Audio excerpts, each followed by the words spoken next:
And that's all gone, and it really makes me angry. And the thing about what Maggie's going to talk about is the kind of educationalist view of it now.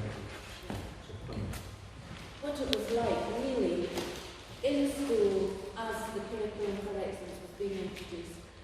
Can you hear me at the back?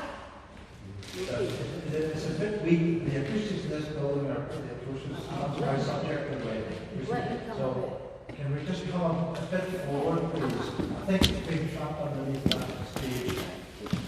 Sorry about that. No, not at all, not at all. I don't want your words to fall on and on. Can you still see the screen? Yes.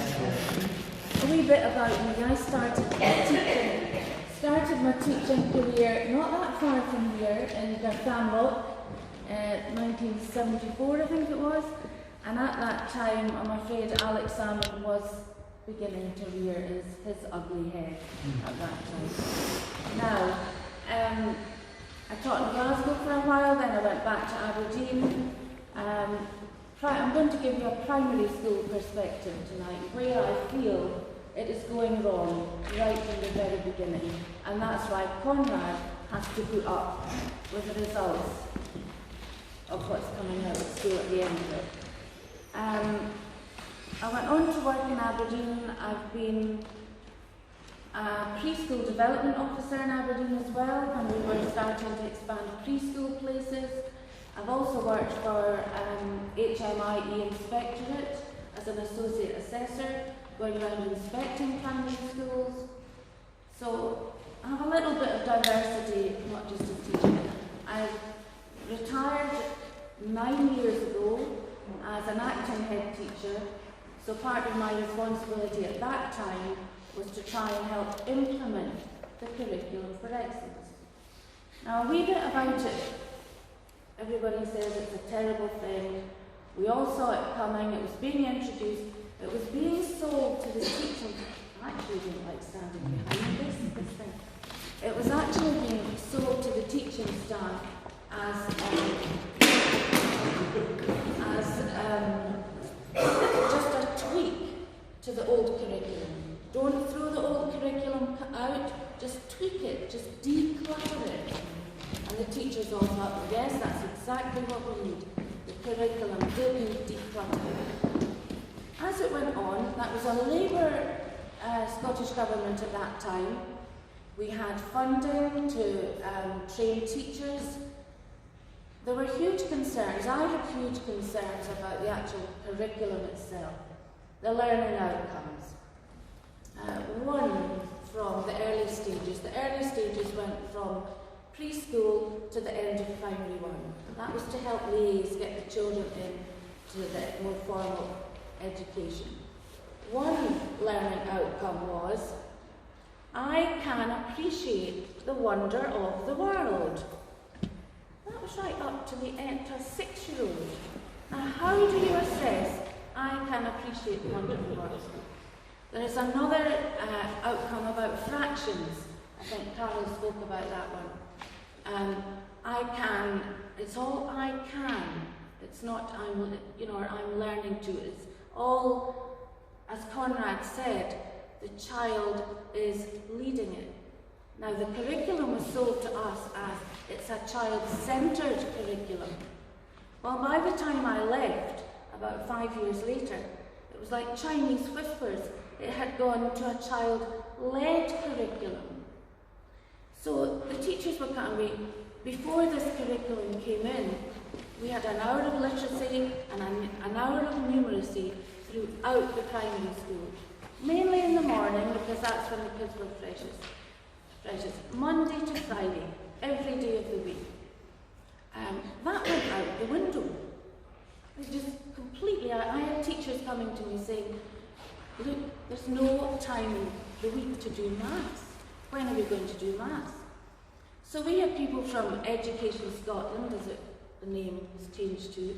They came up from Edinburgh to train the head teachers how to implement this curriculum. And I said, I've got a question. I said, how much maths is there in the curriculum? When are we teaching the maths? Oh, well, when you take them out on Woods Day, you can do do that, their practical maths, when you take them to the woods, you can measure this, gather this, count this. And there was no rigour in the curriculum at all. No rigorous learning outcomes, very difficult to assess, therefore very difficult to report back to parents. And I've gone completely off that tangent. That's part of the reason of the falling standards, all the way through primary. The attainment gap, well, that is being closed, she says. It's coming down the way. It's the lowest common denominator. There's no challenge, there's no aspiration in the curriculum anymore, there's no challenge for the good kids.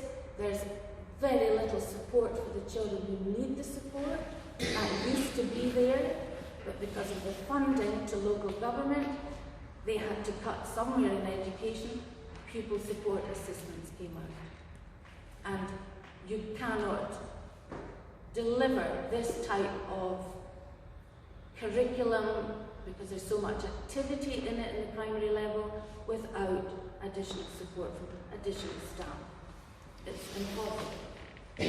Subject choice at Nat 5 level. I was speaking to a retired physics teacher in Aberdeen, and he said, you know, when I retired, he said there was only one full-time physics teacher in the whole of the city of Aberdeen. Well, I couldn't believe it. I don't believe that. I really don't believe it. I did a freedom of information to the city, the education department, and it did come back, this was months later, that there was 10. But I believe there's about 11 secondary schools in Aberdeen, so that's only really one per school. I don't know about you, but when I was at school, it was about 3 at each school. 3 physics teachers. So the children are not getting the opportunity for a wider choice of subjects. When I looked at the subject, and they've only got, and at the whole of Aberdeen, I don't know what Glasgow's like, but Aberdeen, they can only choose 6 subjects. And the way the curriculum for excellence works is they don't choose them until after 3rd year. Now it used to be to sit, in my day, with standard grades or O-levels. You chose your subjects at the end of 2nd year, so you had a 2-year course to get your standard grades and therefore on to high. And in my day you could pick up 8 or 9, 5 I think was the minimum. Now the maximum in Aberdeen state schools, that is 6. That's as many as you could do. Private schools, you can do 8, 9. So how are they closing the attainment gap? Pupil attitude, work ethic. Conrad spoke about this behaviour. Starts right at the beginning, and the readiness to learn. Children coming in to P1, not their self-help skills are poor. They're not able to get dressed, get a coat from a jacket, a coat from a peg, a jacket from a peg to put on. They need help to do everything. They are not ready to learn. The staff room comment used to be, they're coming in like raw mince, then undercooked. They're not ready. So teachers are playing catch up. We, in P1, we were having to install, I don't know if you've heard of this, we were having to install changing units because children were coming in not toilet trained. P1. We're teachers, you know, so we were having to do that bit. But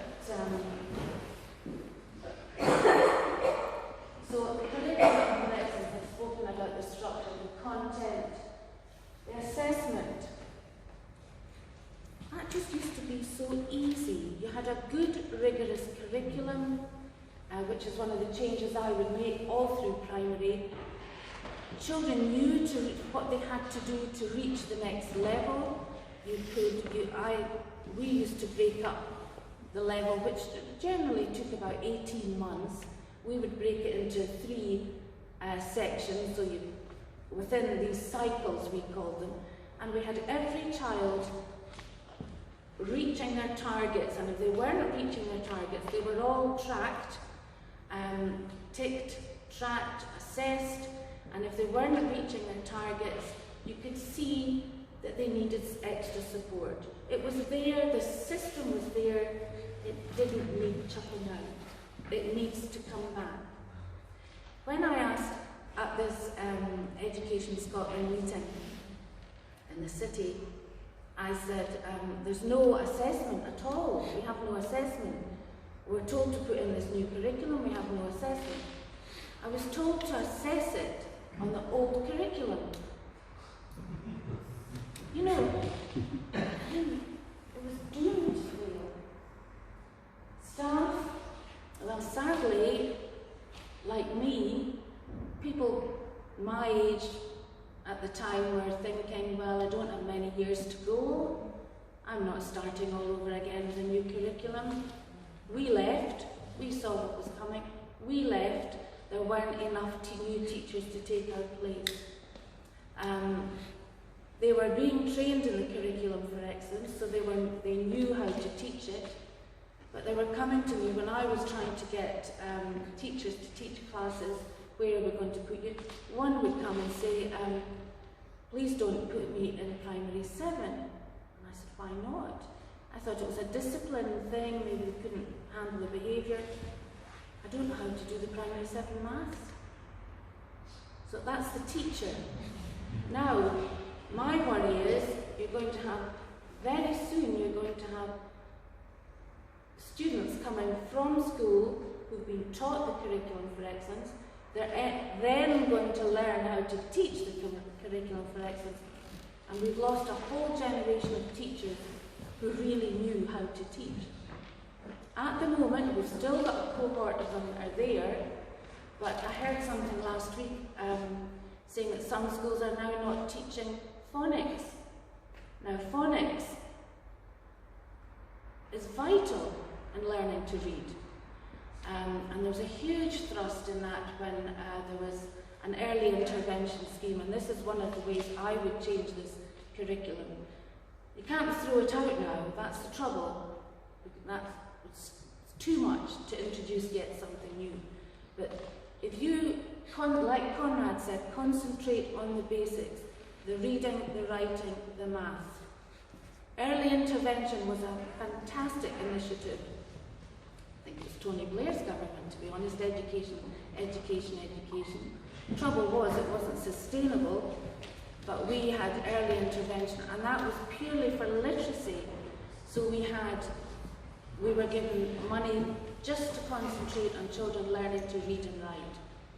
But the unforeseen consequence of that success in the early stages of that was the maths improved. So you use the literacy, the reading and writing, and it opens up every other area of the curriculum. But that's gone. But that needs to come back. And that could be done easily. That would be easily done. Also, obviously, the teacher training is going to have to change. Wind it up. The government, they're responsible, obviously. The inspectorate are responsible too. I mean, I've been looking at school reports lately and speaking to people who have the inspectors in. They're not rigorous reports, they're not rigorous inspections. It's what I would have called when we were going out as a light brush stroke, just not in-depth inspections anymore. And also, because the inspectorate, sorry Alan, I won't take up, because they are no longer independent of the government, they are now under the umbrella of Education Scotland. So, are they objective? It used to be an inspector's job to inform government how the schools were doing. Government then put the funding into the right places to lift the standard. But now I believe the inspectors, might be wrong, but what I hear is they are going out to inspect what they've been told to inspect. Teachers, I don't blame the teachers. Say who is responsible. The teachers are responsible, but it's the tools they've got to work with. Parents, well, they're getting a raw deal in my eyes. I think they're getting a raw deal. The they're not getting good reports about their children.